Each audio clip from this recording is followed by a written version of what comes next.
Basic Appraisal Principles, page 425, Unit 6. Economic Principles and their influence on the real estate market. Chapter 16, Fundamental Economic Principles. Learning Objectives.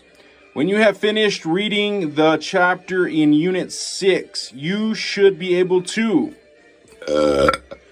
demonstrate the fundamental economic principles used in the appraisal profession. Recognize when the economic principles are applied in the appraisal process. Apply these principles in a market analysis. Solve the necessary calculations to support some of these principles and demonstrate these economic principles to case studies. Page 426, page 427, Chapter 16, Fundamental Economic Principles. Page 428.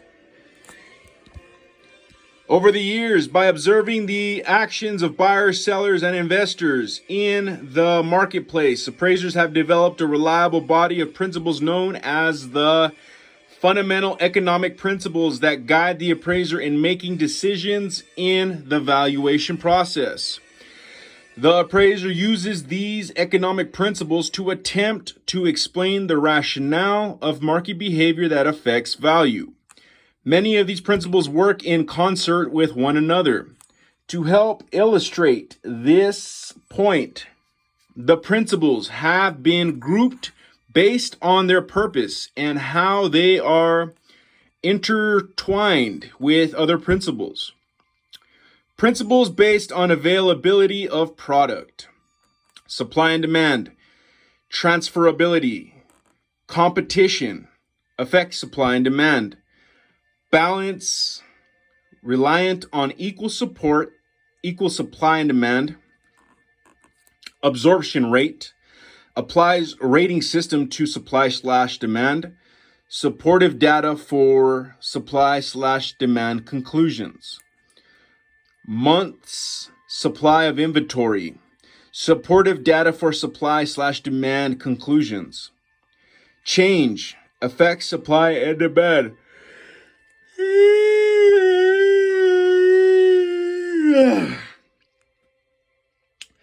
Reason we choose a point in time to base analysis. Principles based on components/characteristics of product. Substitution. All components being equal, pay lowest price. Consistent use. Land and improvements value to using same use. Contribution. Component adds value to property. It equals its contributory value, not its cost. Principles that are affected by external resources. Conformity. Max value achieved when located among other similar properties. 4 stages of a market. All markets go through change based on other changes in market. Externalities.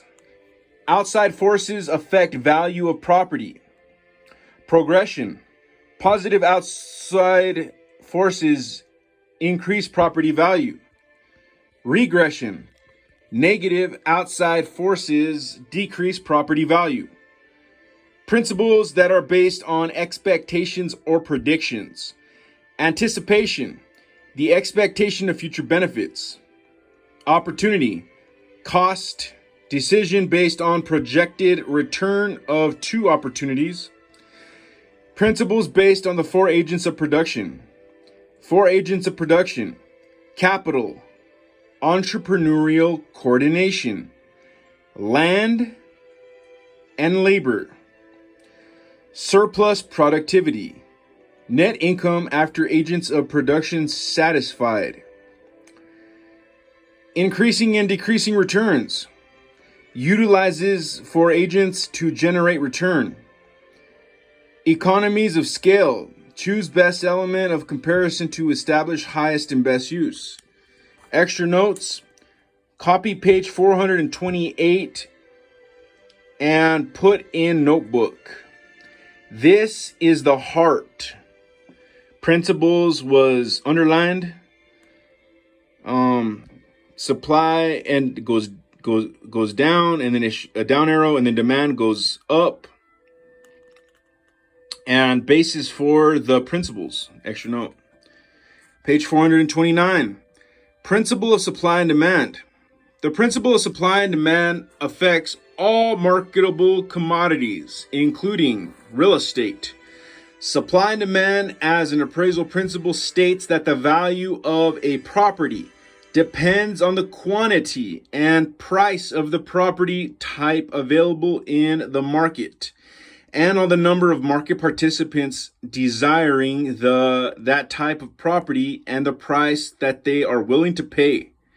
Unit 5 discusses how the demand for real estate is influenced by social, economic, governmental, and environmental forces such as the availability of financing, interest rates, wage levels, property tax levels, and population growth or shifts. For example, land supply, or the lack of it, refers to the availability of land in a defined area which can serve a specific purpose. However, land scarcity alone does not create demand. There must be a purpose for this land, and just because a buyer has a desire to own real estate, that in and of itself does not create a demand. This desire must be coupled with effective purchasing power, the buyer's financial ability to buy the land. See Table 16.1.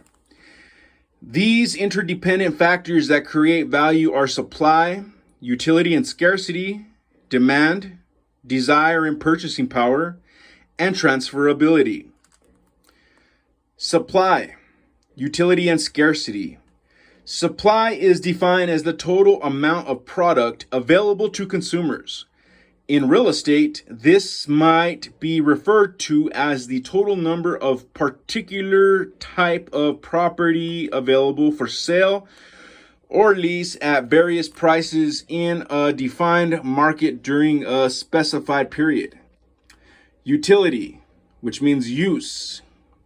Utility is the ability of a product to provide satisfaction to consumers' wants or needs. For real estate to have value, it must have utility, a use or purpose that is desired by the market. The utility of a property can be identified as a place of shelter, but a property also has amenities that are considered useful to its owners/tenants. The value placed on these amenities is determined by the owner/tenant or buyer. In addition, the utility of a property can be affected by the rights of ownership, which means bundle of rights associated with the property. A property that does not transfer the entire bundle of rights might have less usefulness to the buyer. Likewise, a property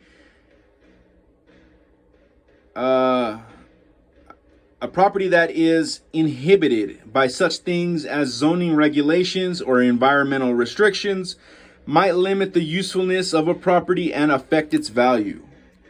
Table 16.1, forces that affect and create value. Forces that affect value has an acronym, SEGE. And that stands for social, for the S. E is for economic, G is for government, and E is for environmental, SEGE. Forces that create value, DUST is the acronym. D is for demand, desire. U is for utility, use. S is for scarcity, supply. And T is for transferability, which means effective purchasing power. Extra notes. The office is the new, I don't know what it says, food in home maybe. And the something stupid rock is the point. I don't know what that means.